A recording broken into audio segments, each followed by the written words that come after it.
La ciudad de Nínive en 1929, la ciudad de Nínive hace 2 años, 3 años.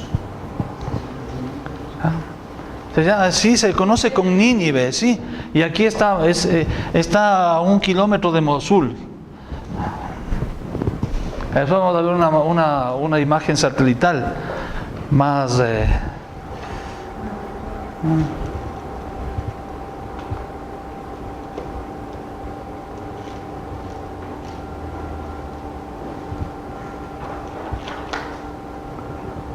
Esta es la imagen satelital. Aquí está Mosul, todo esto es Mosul, todo es Mosul. Pero mira, aquí en este sector están las ruinas de Nínive. ¿Sí? Nínive está, la estructura de la ciudad es interesante. Tiene 2 promontorios de tierra grandes. ¿Sí?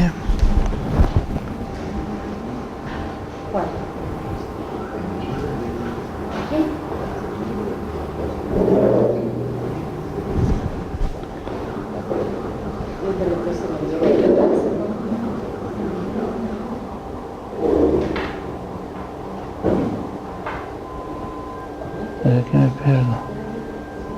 Aquí está.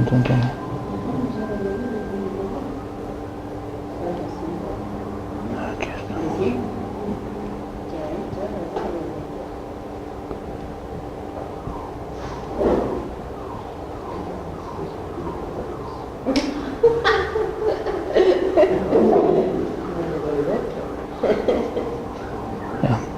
Aquí. Nota este. An-Nabi Yunus.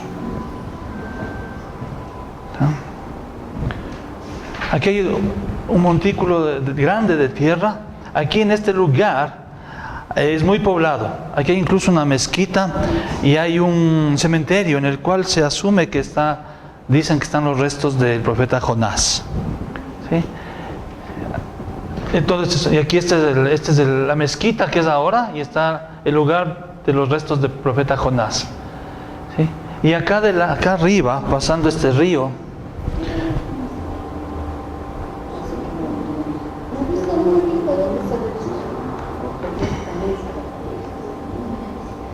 aquí está la otra masa de tierra. En este lugar se ha podido hacer las excavaciones en el monte de Nínive que se llama Kuyunjik. Aquí se han hecho todas las excavaciones, se han encontrado los restos de los palacios. Pero acá, en cambio, en esta parte de abajo, donde estaba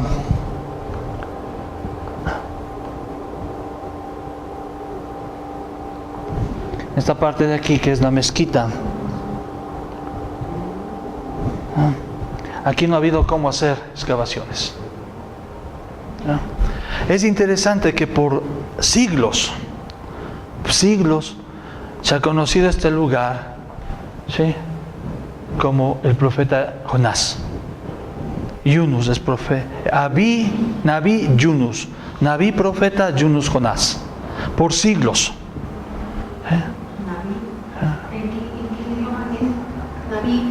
En árabe. Nabi, sí. Nabi Yunus.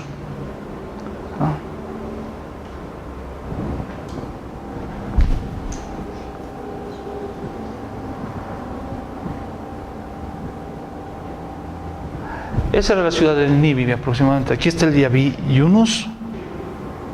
Y aquí está el Kuyunjik. ¿Sí? Y esto era la ciudad. Las paredes de la ciudad. Era una ciudad sumamente grande. La ciudad, en su tiempo, una de las ciudades más poderosas, ¿sí?, de su época.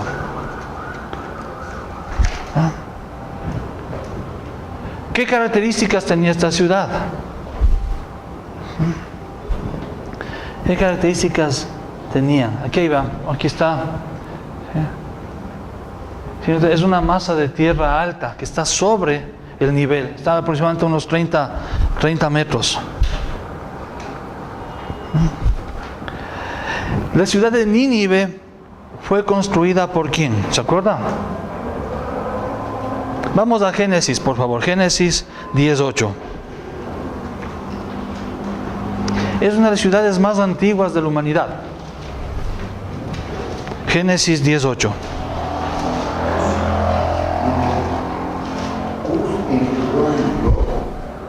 Quien llegó a ser el primer hombre poderoso en la tierra. Sigamos, hasta el 11. Este fue un vigoroso cazador delante del Señor. Por eso se dice, así como Nimrod, vigoroso cazador delante del Señor. Las ciudades principales de su reino fueron Babel, Erech, Akkad y Calneh en la tierra de Sinar. De esta tierra salió para Siria, y allí edificó Nínive, Jerobot y Calaj. Entonces, ¿quién edificó Nínive? Nimrod. ¿Bisnieto de quién? Nimrod. Nieto de... Era nieto de Noé. Bisnieto de Noé. Nimrod. ¿Sí? Sí. ¿Quién fue Nimrod? Dice, fue el primer poderoso de la tierra. Él es el que llega a la gente y dice, edifiquemos una torre para llegar al cielo. Él es el primer grande. Y la característica de este hombre era que era un cazador, era un hombre muy perverso. ¿Sí? Su esposa, y algo que se muestra ahí, su esposa, él se consideraba Dios. Quería llegar al trono de Dios, se consideraba Dios. Su esposa, ¿sí?, queda embarazada, pero su esposo Nimrod muere. Entonces, al quedar embarazada, ¿sí?, ella dice que el que está en su vientre es Nimrod. ¿Sí? Entonces, si Nimrod era Dios, el hijo que tiene en su vientre es Dios. Entonces ella se constituye en la madre de Dios. Ahí surge este concepto de la diosa madre. En la Torre de Babel surge esta idea de la diosa madre, que el Señor, al confundir las lenguas, ¿sí?, y dispersar a esta nación a los 4 confines de la tierra, van llevando esta idea de la diosa madre, que se muestra en todas las culturas y que después es tomada por la iglesia en la imagen de ¿quién?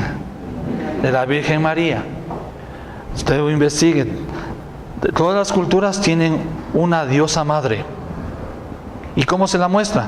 Es una mujer con los pechos descubiertos, con muchos pechos, o dando de lactar a un niño. ¿Dónde surge eso? En la Torre de Babel. ¿Sí? Nimrod, el que construye la Torre de Babel, es el que edifica la ciudad de Nínive. Nimrod, perdóname, ahora Nimrod construyó la Torre de Babel. Pero nos vimos el hijo que tenía en el vientre, porque Nimrod primero murió. No, pero después surge sí, eso no nos dice la Escritura, pero la historia nos muestra, haciendo un retroceso en la historia para ver de dónde sale esta idea, surge de Babilonia, en este caso. ¿Ya? Ahora, mire, este es en cambio el otro, el Kuyusik. Son masas de tierra, miles de años. La tierra ha ocultado, y aquí abajo está la ciudad de Nínive, la antigua, la gloriosa, ¿no? Aquí adelante está el Naví Yunus, y acá atrás, aquí está el río, y acá atrás está el Kuyujik. ¿No? Son imágenes, se está viendo aquí está la mezquita. ¿Sí? Si nota la ciudad nueva, ¿sí?, y acá está la ciudad antigua. ¿Sí? Está debajo de esto, en ese montículo de tierra. Se le está viendo desde el Kuyujik hasta el Naví Yunus. Es lo contrario, en cambio. A ver, este es igual, el Kuyujik.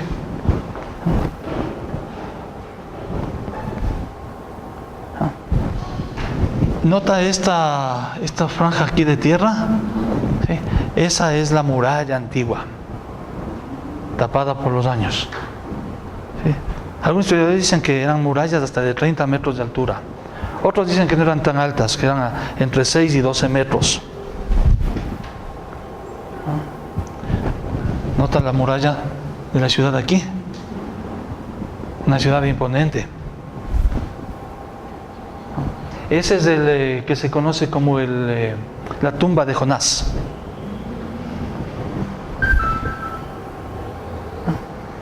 Dios le envía, pongámosle en vista de, sí, exacto. Dios le envía a esta ciudad. ¿Sí? Jonás está aquí, en el reino del norte, ¿sí? Y le dice, anda a Nínive, a este lugar. ¿Cuántos kilómetros? Aproximadamente unos 1200 kilómetros de distancia tenía que recorrer. A pie. Sí, en lo que haya. A veces a pie, a veces andando. ¿Sí? Tenían que recorrer. Pero ¿qué es lo que hace Jonás? No, se va a Tarsis. Jonás decide irse a Tarsis.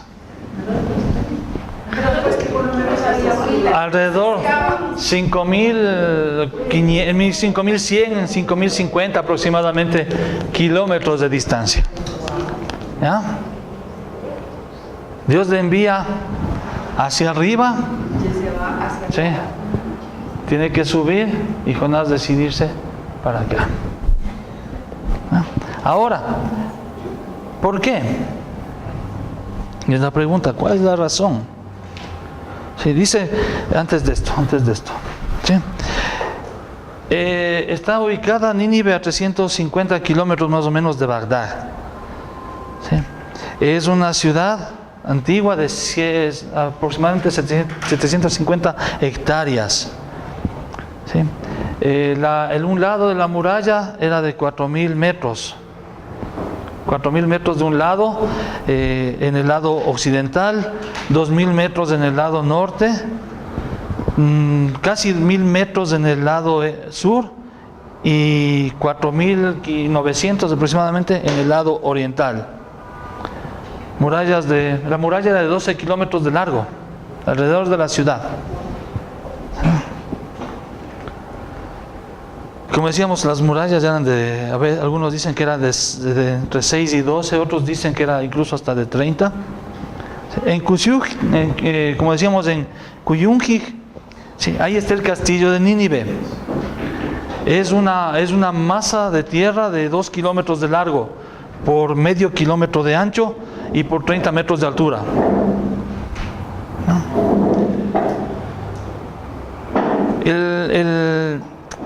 El arqueólogo Campbell Thompson, él dice que hay aproximadamente 13 millones de toneladas de tierra en esta masa de escombros. Y que si tomaran, dice, a 1.000 hombres para excavar, ¿no? Y cada uno pudiera excavar 100.000 toneladas, ¿sí? Se necesitarían 124 años para poder excavar toda la ciudad. 124 años con 1.000 hombres. ¿Ya? En este se encontró el palacio de Sargón II, que es uno de los reyes famosos de Nínive. En el otro lado, en cambio, en el Nebus Yunus, que dice el profeta Jonás, ¿sí? Se lo llama así porque se considera que ahí está enterrado Jonás. ¿Ya? Pero nadie en verdad puede decirlo. ¿Ya? Este tiene 131 metros de largo por 108 de ancho y 30 metros de altura. Es más pequeña este montículo.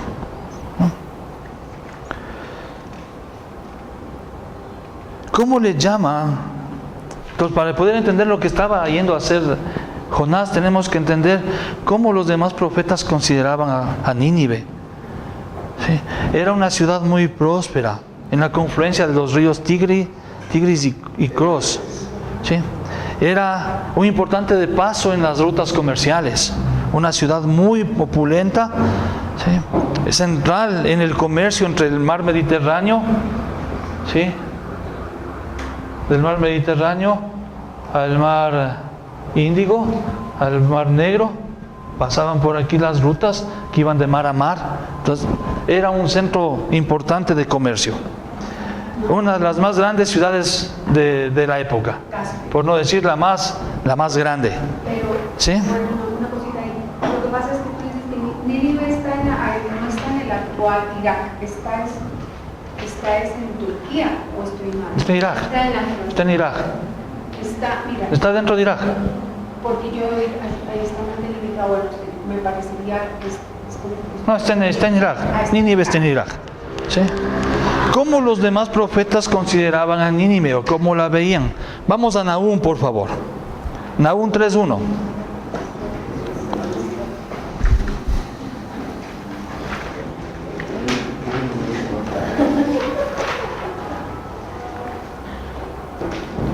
Nahum 3:1. Hasta el 6, por favor, y ayúdenme leyendo. 3:1. Hasta el 6. Ay de ti, ciudad sanguinaria, toda llena de mentira y de rapiña, sin apartarte de pillar, vestido de latillo y fragor de ruedas, caballo atropellador y carro que salta, jinete enhiesto y resplandor de espada, y resplandor de lanza, y multitud de muertos, y multitud de cadáveres sin fin, y en sus cadáveres tropezarán. A causa de la multitud de las fornicaciones de la ramera de hermosa gracia, maestra en hechizos, que seduce a las naciones con sus fornicaciones, y a los pueblos con sus hechizos. Heme aquí contra ti, dice Jehová de los ejércitos, y descubriré tus faltas en tu rostro, y mostraré a las naciones tu desnudez, y a los reinos tu vergüenza, y echaré sobre ti inmundicias, y te afrentaré y te pondré como estiércol. ¿Cuál es el concepto de Nahum? Mejor dicho, el concepto de Dios de esta ciudad. Sanguinaria, mentira, rapiña, sí, látigo, es decir, dolor, sí, atropello, muerte, sí, cadáveres, fornicaciones, hechicerías. ¿Ya? Esa era la ciudad de Nínive, una ciudad como una de las grandes metrópolis de hoy día. Como una de las grandes metrópolis de hoy. No necesariamente de eso. Sí. Puede ser. Sí, exacto, como las ciudades de hoy. Sí, Nueva York, Las Vegas, sí, todas esas ciudades, ¿no es cierto? Pero, Sí, vemos. todo el progresismo del Medio Oriente, o sea, esta gente lamentablemente todo el tiempo vivió bajo ese esquema de ciudad. Porque si usted se pone a ver, por ejemplo, ahora cómo están proliferando esas ciudades a raíz del manufactura que ellos tienen, ¿qué tienen? Tienen justamente lo que ellos Tienen opulencia, pero no tienen lo que es necesario, no tienen a Dios. Entonces, ¿qué sucede? todo es plata, todo es... El hombre se va, como dice Romanos, cuando el hombre deja a Dios, ¿sí? y comienza a adorar a la creación, ¿qué es lo que sucede? Dios los abandona. Y la perversión del propio corazón, o sea, Dios no obra en el corazón más de ellos, y su propio corazón sigue gestando más y más maldad, y sigue contaminándose cada vez más, hasta que termina, como dice Romanos, ¿no? Yéndose en el uso y antinatura de la mujer y en relaciones vergonzosas unos con otros. La cúspide de la degradación de las naciones, de los pueblos, ¿es cuál? Se muestra ¿en qué? En la sexualidad. Esa es la cúspide de la... Y hay un libro que les recomiendo, si puede comprar, puede conseguir. Se llama El pecado de Sodoma y Gomorra. Es de César Vidal. Pecado de Sodoma y Gomorra. Ahí habla él acerca de la ciudad de Nínive. La ciudad de Sodoma y la ciudad de Gomorra, y de cómo fue la degradación, el pecado de Sodoma y Gomorra, ¿sí? de César Vidal. Les recomiendo, es un libro, es pequeñito, pero hace un estudio de la decadencia de la ciudad. ¿Cómo comienza? No, en ese caso es Sodoma, pero es la muestra para todas las sociedades. Sí, eso se aplica en todas las sociedades. ¿Cómo terminan? Abandonando al pobre, ¿sí? terminan sin misericordia, torciendo la ley. ¿Y cómo terminan? Con la homosexualidad, el bestialismo, etc. Sí, es la degradación, así termina. Ahí lo que tú dices, hay una cosita, cuando la palabra dice, no pueden decir que no hubo profeta en su tierra, en este caso, podría decirse que Jonás fue enviado, pero como no escucharon, no se arrepintieron y todo este tema, podría decirse. Pero aquí más sería, no hay profeta en su tierra, porque Jonás estaba predicando a su pueblo, al pueblo al reino del norte, a Israel, y no le hicieron caso. ¿Sí? Aquí Jonás está siendo enviado a uno que no es su pueblo, a otra nación, y ahí está el problema para Jonás. Aquí fue profeta en su tierra, nadie le hizo caso. ¿Sí? Entonces mire, Nahum muestra, ¿sí?, la maldad sanguinaria, la mentira, la rapiña, pero ¿cómo termina? Con las fornicaciones, los hechizos. ¿Y qué va a hacer Dios? Va a mostrar la desnudez, dice, va a levantar las faldas para que la gente, para que el mundo vea tu desnudez. Es decir, va a ponerles en oprobio, va a juzgarles hasta lo sumo. ¿Sí? Te afrentaré, dice, y las inmundicias que tú has hecho te voy a botar sobre ti mismo, y te pondré como estiércol, dice. ¿Se da cuenta qué fuerte que es? Te pondré como estiércol. ¿Ah? Exacto. ¿Sí? Esta ciudad grande y próspera, ¿sí?, fue completamente destruida. Y aquí está la evidencia. No hay ruinas, son 2 montículos de tierra. Quedó abandonada por siglos, hasta que en el 1890 aproximadamente recién comienzan a excavar. Nadie sabía dónde estaba Nínive. Y ahí comienza el boom arqueológico. Ahí comienza el boom arqueológico. Sí, pero mediados del... que Nínive se repitió. Sí, al inicio. Y después volvió. El juicio de Dios era sobre Nínive. Sí. Dios muestra su gracia, llega y escuchan, pero después este pueblo abandona. Ya vamos a ver. Después de generaciones o Ya vamos a ver. No hay un registro en realidad. Ya vamos a ver un poquito de... No se me apresure. Vamos despacio. Pero la pregunta también sería, obviamente Dios es soberano y todo, pero la pregunta también sería, en la soberanía de Dios, lo manda Dios a Jonás, justamente Nínive. Pudo haber sido otra ciudad, pero ¿por qué tenía que necesariamente ser Nínive? Entonces allá voy yo. Esa es la pregunta. Eso no tiene mucho que ver con este tema de la desobediencia cuando lo de los ismaelitas y todo eso. Ya vamos allá, Sonita, déjame, ya te voy a responder a eso. No, exacto. No. Vamos a Nahum 3, versículos 7 y Sofonías 2:13. Nahum 3:7 alguien y Sofonías 2:13 otra persona. Todos los que vienen se apartarán de ti y dirán, Nínive es asolada. ¿Quién se compadecerá de ella? ¿Dónde te buscaré consoladores? Ya. Nínive será asolada. ¿Quién dijo eso? Dios. ¿Y qué quiere decir asolada? Pero Jonás no sabía eso. ¿Ah? No sabía. Sí.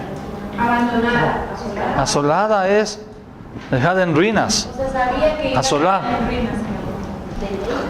Y aún así tenía que hacer. Sofonías 2:13. Y extenderá su mano sobre el norte y destruirá a Asiria y convertirá a Nínive en asolamiento y se quedará como ciudades. ¿Ya? Y vea, eso es literal. Vea, esa es parte de la muralla.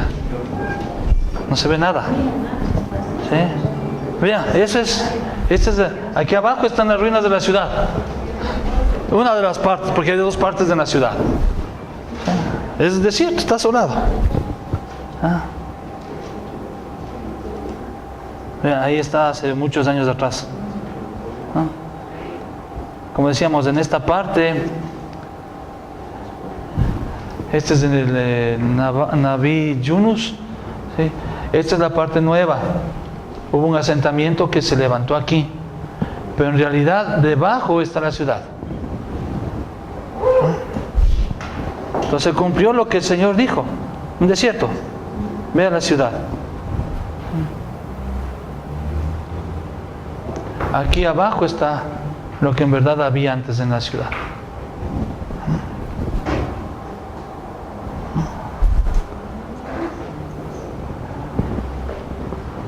Ahora, ¿qué es lo que pasaba? Dios iba a utilizar a los asirios. ¿Para qué? Para juzgar a Israel. Y eso lo sabía Jonás. Este reino del norte iba a ser llevado por Asiria en cautiverio. ¿Cómo qué? Como pago, como consecuencia por su abandono pactual.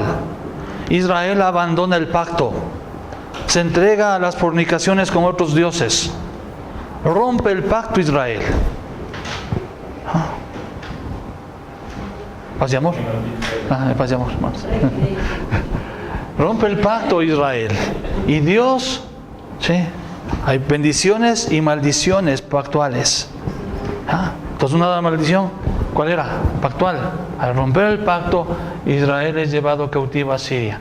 Lo mismo pasa con el reino del sur. Unos años, 100 años después aproximadamente. Y el reino del sur es llevado ¿a dónde? A Babilonia. ¿Sí? Que conquistaron a los sirios. Entonces eso sabía Jonás. Jonás sabía. Y Dios le manda ¿a dónde? A predicar en Nínive arrepentimiento, el juicio.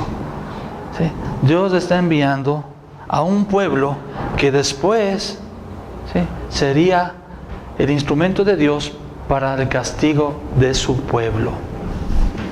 ¿Sí entiende? ¿Ya?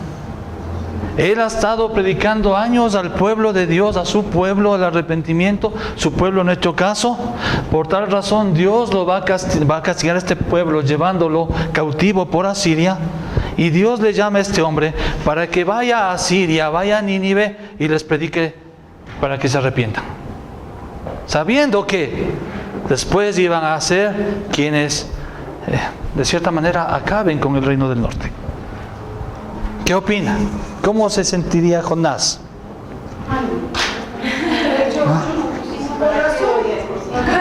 Esta ciudad era una ciudad sangrienta, una ciudad perversa. ¿Sí escuchó lo que dicen los profetas?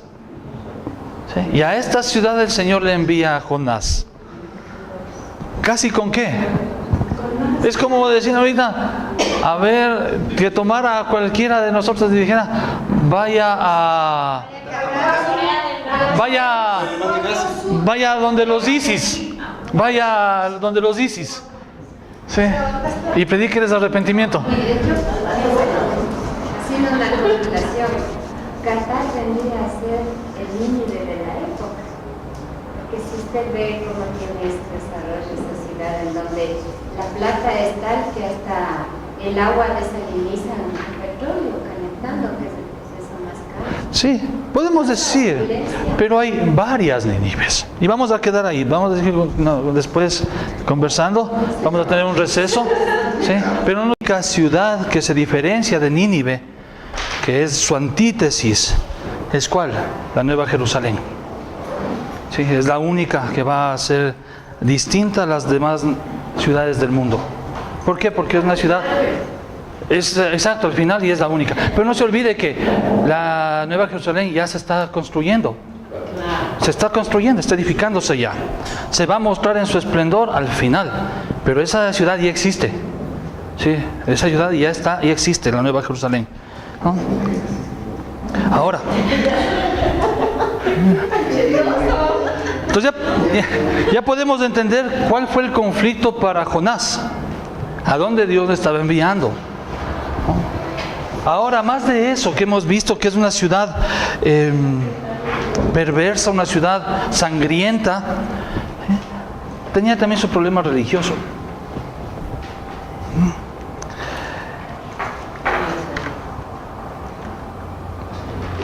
Esta ciudad se asocia, ¿sí?, a las diosas Sumeria, ¿sí?, conocida como la reina del cielo. En realidad, esa es la reina del cielo, sí, que después toma otros nombres, ¿no? A esta se la llama Istar.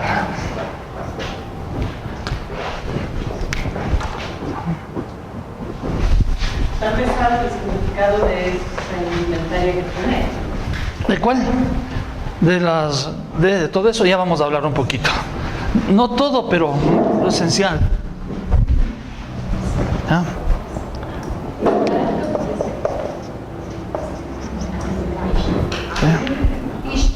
Sí, esa es la que también se la conoce como es Inanna. Pero la diosa del Perú dice la diosa de los En Nínive, que también, o sea, no nos olvidemos, asirios, después los asirios fueron conquistados por los babilónicos, ¿sí? Y mantuvieron las diosas y cambiaron nombres muchas veces. Esta diosa después toma el nombre de Astarte. O también conocida como Acera. Es la misma diosa. Esta diosa, sí, es el arquetipo de la diosa madre. ¿Sí? ¿Cómo se la representa o qué representaba esta? Está asociada al planeta Venus. ¿Sí? Tiene que ver con Venus, el planeta Venus. Vamos a Jeremías, por favor. Jeremías 7:18.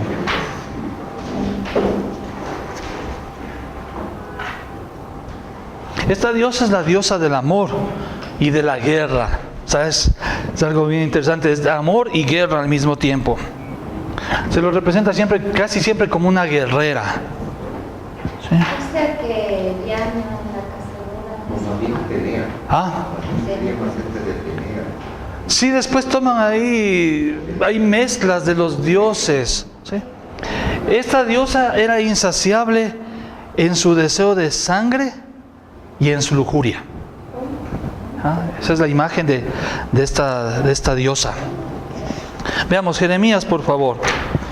7:18. Los hijos recogen la leña, los padres encienden el fuego y las mujeres amasan la masa para hacer tortas a la reina del cielo y para hacer ofrendas a dioses ajenos para convocarme a ira. ¿Ya? Entonces, Jeremías está hablando de qué? Ofrendas de masa para la reina del cielo. ¿En medio de quién? En medio del pueblo de Israel. ¿Ah? Jeremías 44, 17, 18. 44. 17 al 19.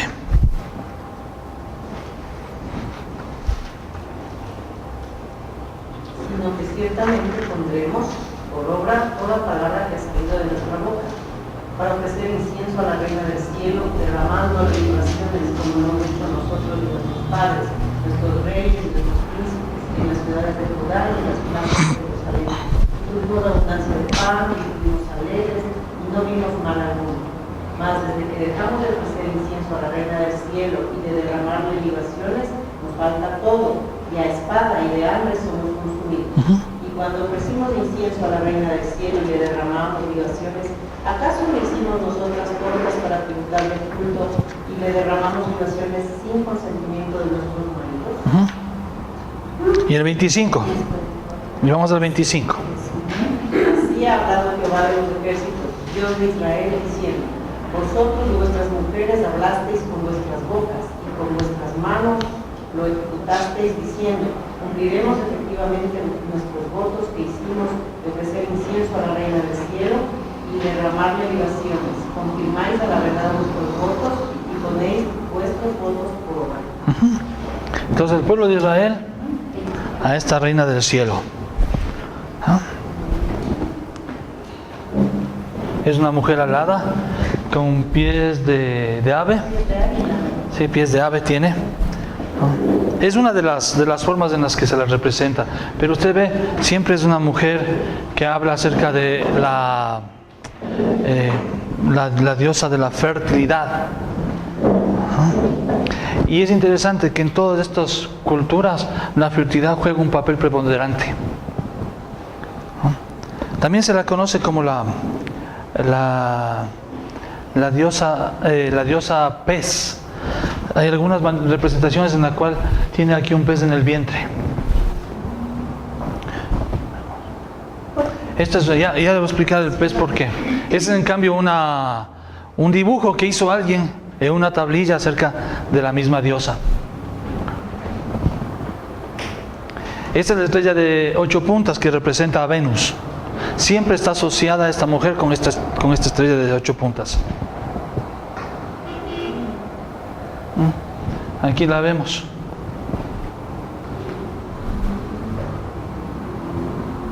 Uno de los dioses adorados en Babilonia.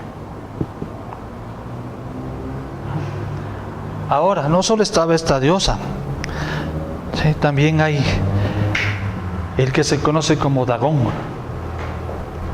que después es un dios filisteo, pero es un dios asirio.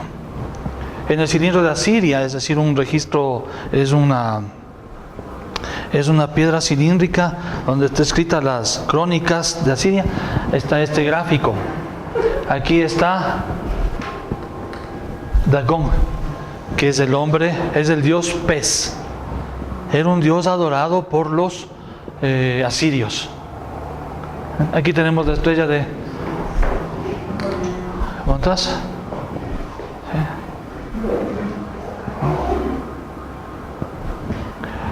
Después vemos en el libro de Josué, encontramos en el libro de Josué, que los cananeos, los filisteos de manera especial, adoraban a Dagón.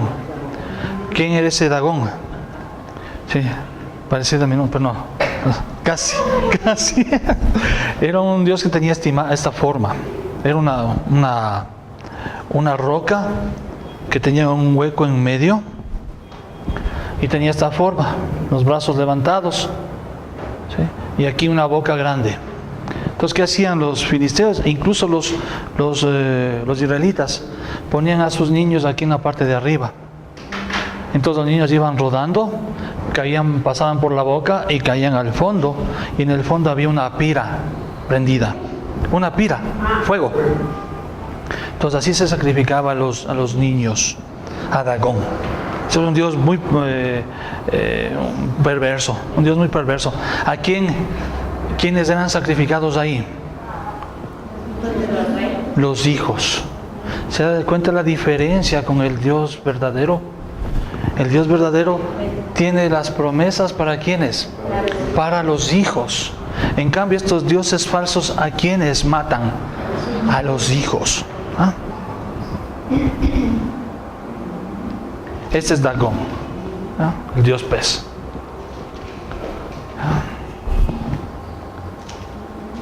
Igual otra representación de él, típica babilónica, ¿no? Imagen babilónica.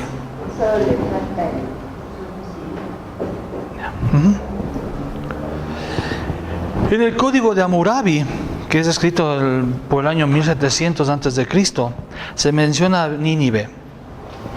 ¿Sí? ¿Y cómo se menciona a la ciudad de Nínive? Dice así en el prólogo del código Hammurabi: el rey quien hizo el nombre de Inanna glorioso en Nínive. El rey que hizo glorioso el nombre de ¿quién? De Inanna en Nínive. Entonces ahí hay una relación entre ¿quién? El Estado y la religión. En una ciudad pagana, el Estado impulsa ¿a qué? A la adoración pagana. Y es lo que vemos a lo largo de la historia. Siempre el Estado, el gobierno humano, está asociado con la religión para adorar ¿a quién? Al Dios que no es el Dios verdadero. Lo vemos en el libro de Apocalipsis, lo vemos en toda la Escritura. Siempre el gobierno humano se asocia a la religión pagana para exaltar la adoración a los dioses falsos, ¿no? Y eso está ahí en el prólogo del código Hammurabi. No se olvide, el código Hammurabi es un código legal que es utilizado como uno de los principales datos para los derechos humanos. Algunos se atreven a decir que el código Hammurabi fue la inspiración para que Moisés tenga los 10 mandamientos y los mandamientos de Dios, porque muchas leyes son similares. Hammurabi fue, se aduce que fue mucho antes. ¿Sí? Ahora, ¿sí? Vamos a Segunda de Reyes 19:36. Segunda de Reyes. 19:36. Entonces Sennacherib, rey de Asiria, se fue y volvió a Nínive, donde se quedó. 37 también.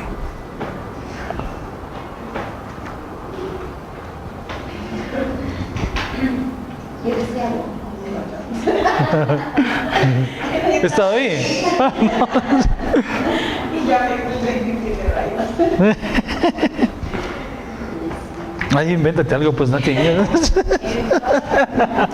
¿Quién tiene, por favor? Segunda de Reyes. Aconteció que mientras él adoraba en el templo de Nisroch, su dios, Adramelech y Ceresén, sus hijos, huyeron a la tierra de Ararat.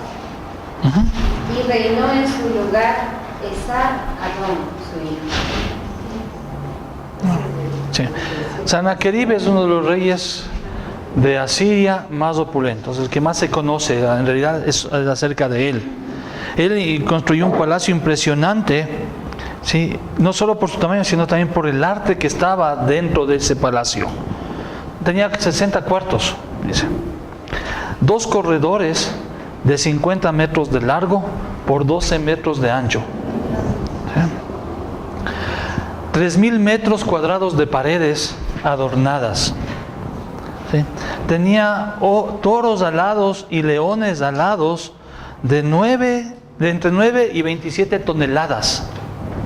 ¿Sí? Unas estatuas gigantescas, ¿sí? Que custodiaban 27 puertas que tenía el palacio. Imagínense lo que era eso. ¿Sí? Tenía una muralla este palacio estaba rodeado por una muralla que tenía 15 puertas. Y él mandó a construir un acueducto de 48 kilómetros para traer agua a la ciudad. ¿Sí? Se decía de Sennacherib, rey del universo, rey de Asiria. Entonces, si va se dando cuenta, ¿cuál es la mentalidad? Rey del universo. ¿Por qué razón el Señor los juzgó? Tomaban la posición de ¿cuál es el único rey del universo? Sennacherib, como cabeza del imperio, invadió Israel, conquistando Samaria y exiliando a buena parte de la población. En el 612, por medio de una fuerza combinada entre medos y caldeos, sitiaron la ciudad de Nínive, ¿sí? En el año 14 del rey Nabopolassar. ¿Sí? ¿Y qué sucede? La ciudad cae. Es devastada y es abandonada hasta el 1800, en que nuevamente se interesa el mundo por la ciudad de Nínive. Vamos a Mateo 12:41, por favor.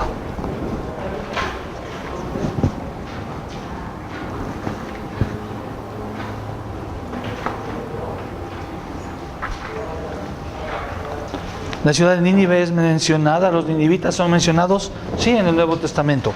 Los hombres de Nínive se levantarán en el juicio con esta generación y la condenarán, porque ellos se arrepintieron a la predicación de Jonás. Y he aquí más que Jonás en este lugar. Hasta el 32, por favor. La reina del sur se levantará en el juicio. Ay, perdón, no. Lucas 11, perdón. Mateo 12:41. Ahora vamos a Lucas 11:30 al 32.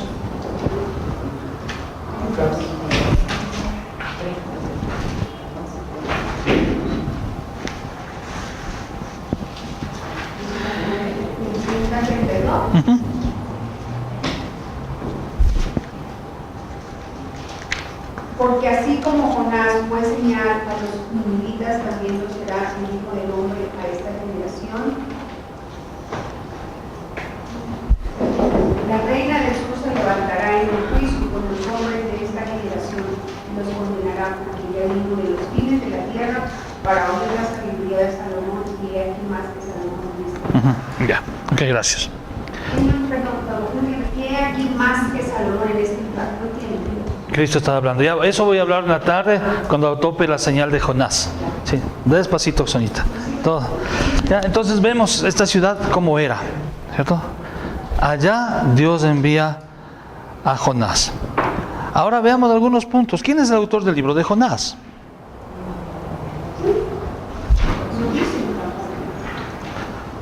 No sabemos, a ciencia cierta, no se sabe quién es el autor de Jonás. ¿Sí? Muchos dicen que tiene que haber sido alguien distinto a Jonás. ¿Por qué? Porque el texto está hablando en tercera persona. Alguien supo lo que pasó con Jonás y lo escribió. No sabemos en realidad quién fue. Lo que sí sabemos es que Dios sí es el autor de la palabra. No conocemos el autor humano, pero conocemos que es Dios el que escribió ese texto, el que inspiró ese texto. ¿En base de qué? ¿Por qué podemos decir eso? Porque el Señor Jesús avala la historia de Jonás. El Señor Jesús hace mención y el Señor Jesús identifica la señal que Él va a dar a los judíos con la señal que sucedió con Jonás. Entonces el Señor Jesús es el que está autentificando la veracidad y la inspiración del libro de Jonás, sin interesarnos en realidad si fue Jonás o no fue Jonás quien lo escribió. No, y además porque por el hecho de que tú acabas de decir que está en Marcos, como acabamos de ver, en Lucas, se hace la referencia. ¿Quién lo hizo?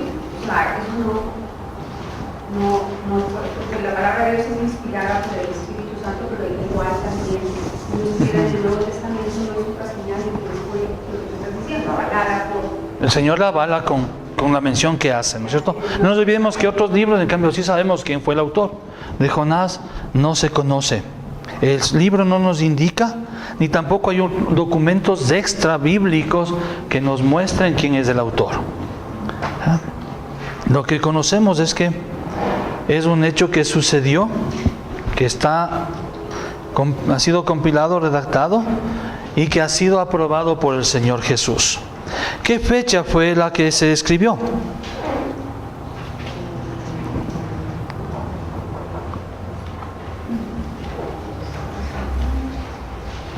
Hemos leído Segunda de Reyes, ¿se acuerda? Segunda de Reyes 14, 25 al 27. ¿De quién habla ahí? De Jeroboam II, ¿no es cierto? ¿Cuándo estuvo Jeroboam II? Sí, alrededor del siglo 8 antes de Cristo. Entonces podemos decir que el libro tiene que haber sido escrito después. ¿Sí? Después de esta cita, de esta profecía que da Jonás acerca de Jeroboam. Si fue después del siglo 8 antes de Cristo, ¿hasta qué lapso de tiempo puede haberse escrito? ¿Sí? ¿Cuándo aparece otra vez una mención del libro de Jonás? La única mención después es el Señor Jesús, siglo 1 en la era de Cristo.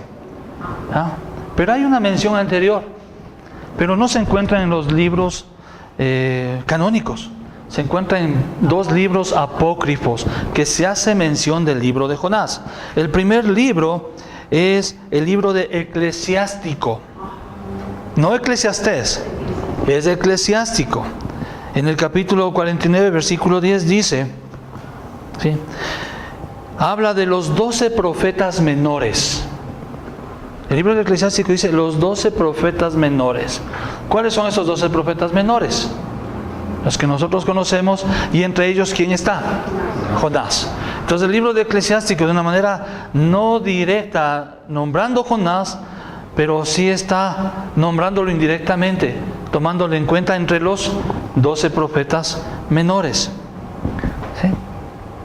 Dice, cuanto a los 12 profetas, que sus huesos reflorezcan en su tumba, porque ellos consolaron a Jacob y lo rescataron por la fidelidad y la esperanza.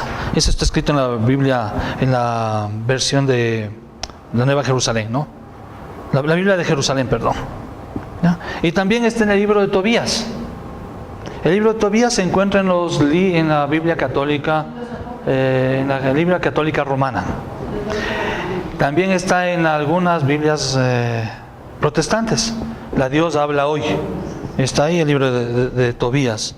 14:4 leemos: Hijo mío, toma tus hijos y vete a Media, porque yo creo en la profecía que pronunció Dios por Jonás sobre Nínive. Entonces hay dos menciones extra bíblicas, pero en libros considerados apócrifos. Estos libros, sí, los estudiosos consideran que fueron escritos alrededor del año 2 antes de Cristo. Entonces, ¿cuál conclusión podemos llegar acerca de la época de escritura del libro de Jonás? Está entre el tiempo de Jeroboam II hasta el siglo II antes de Cristo. En ese lapso se escribió. No sabemos más. Y tampoco es un imperativo de fe el saber cuándo y quién lo escribió. Lo que debemos saber es que Dios inspiró, sí, y ha llegado a nuestras manos. ¿Para qué? Como leíamos, todas estas cosas fueron escritas para animarnos en la esperanza y también para hacernos tener, sí, cautela, precaución, para no cometer lo mismo que ellos hicieron. Ahora, ¿a quién fue escrito? ¿Para quién fue escrito?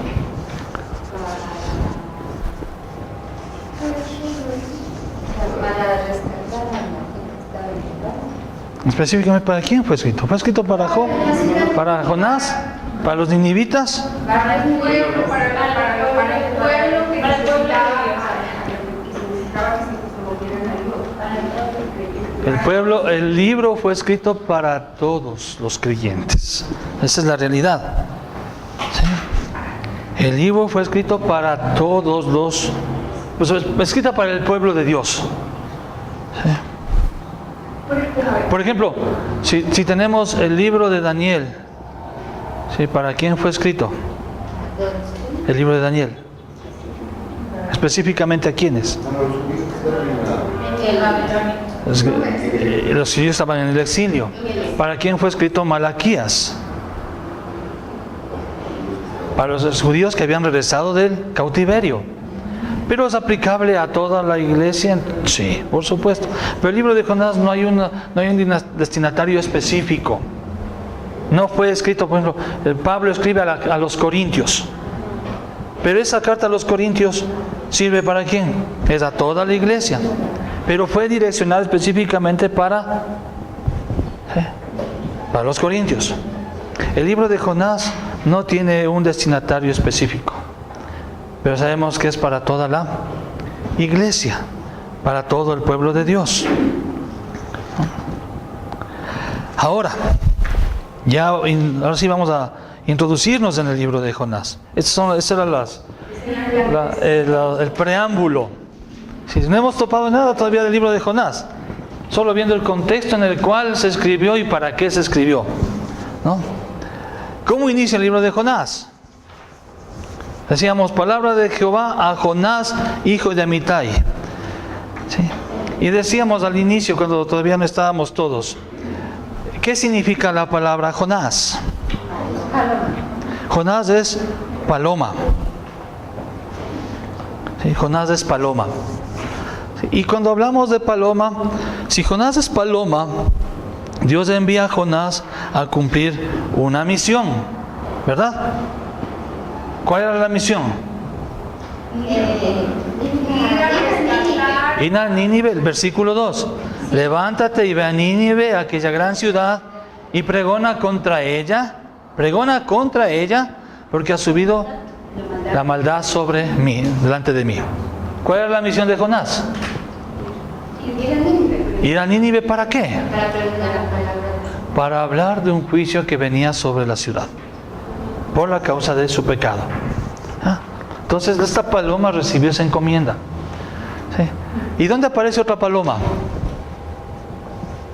En el bautismo de Jesús, el Espíritu Santo en forma de paloma. Pero antes de eso, vamos a Noé, vamos a Génesis.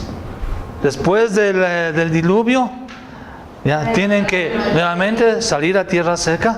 ¿Y qué hace Noé? Manda primero, ¿qué manda? Un cuervo. ¿Sí? Se va el cuervo. ¿Cuál era la misión del cuervo? Ir y traer una señal de que la tierra se ha secado. ¿Cuál era esa señal? Una rama de un árbol. Entonces tenía que ir y traer ¿Qué pasó con ese cuervo? No, yo regresó sin nada. Nunca regresó. Nunca regresó. No cumplió la misión. Ah, era un cuervo. Sí.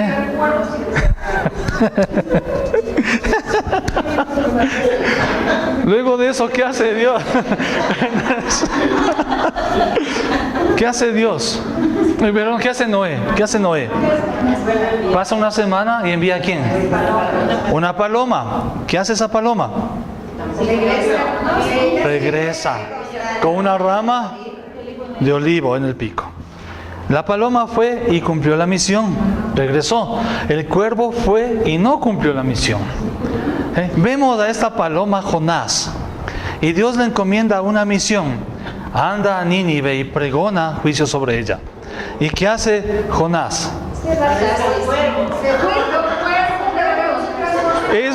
Es un cuervo, es una paloma que en realidad actúa como cuervo. ¿Sí? No obedece a Dios, se va en el sentido contrario. ¿Sí? Jonás camina en dirección contraria de la dirección de Dios. ¿No? Deja de ser la paloma para convertirse en el cuervo. ¿Se acuerda de esto? ¿Quién se acuerda de esto? Ese es de nosotros los viejitos, ¿no? La época de la chispa. ¿Qué era esto? ¿Cómo se llamaba? Es una película fotográfica. En realidad es un negativo. Sí, esta es la boda. Es fotos de mi boda. Sí, son fotos de mi boda. Las únicas que encontré. Sí. Las únicas que encontraste. Esas eran las de mi boda, las únicas que tenía en negativo. ¿Sí? ¿Qué pasa con esto? ¿Qué se muestra aquí? Una imagen borrosa. Una imagen contraria, sí, de la realidad. ¿Sí? Es contraria en los colores. Si yo soy cabello negro, ¿sí? Aquí aparece blanco. Pues es negativo. Es lo opuesto al positivo, ¿no es cierto? Pero es interesante que la imagen es la imagen real, pero es contraria. Es lo opuesto. Aquí se ve el arco, ¿sí? que estuvimos ahí. Estoy yo, está mi esposa, ¿sí? Y yo estaba con terno negro, aquí estoy con terno blanco. Rosita estaba con terno blanco, aquí está de terno negro, o sea, con el vestido negro. El mío era blanco, puro como una paloma. Sí, sí. Así. Bueno, ¿ya? Esto es lo que sucede en el libro de Jonás. Sí. Dice la Escritura, el Señor cuando habla con los discípulos de Maús, les dice, la Escritura dice que les abrió las Escrituras y les mostró en todas ellas donde Él estaba, que todas ellas hablaban de Él. El libro de Jonás habla de Jesús, claro que habla de Jesús, ¿sí? Pero lo vemos en Jonás, ¿sí? Como el antetipo, es decir, Jonás es el opuesto al Señor Jesús, ¿sí? Vemos a Jonás y lo que vemos es un negativo del Señor Jesús. ¿Sí? Capítulo 1. Vamos a leer, ¿sí? A ver, por favor. Desde Soñita, capítulo 1, un versículo cada uno. Jonás huye de Jehová. Vino palabra de Jehová a Jonás, hijo de Amitai, diciendo: Levántate y ve a Nínive, aquella gran ciudad, y pregona contra ella, porque ha subido su maldad delante de mí. Y Jonás se levantó para huir de la presencia de Jehová a Tarsis, y descendió a Jope, y halló una nave que partía para Tarsis, y pagando su pasaje entró en ella para irse con ellos a Tarsis, lejos de la presencia de Jehová. Pero Jehová hizo levantar un gran viento en el mar, y hubo en el mar una tempestad tan grande que se pensó que se partiría la nave. Los marineros tenían mucho miedo, cada uno de ellos clamaba a su Dios. Entonces echaron al mar los deseos que había en la nave para deshacerse de ellos.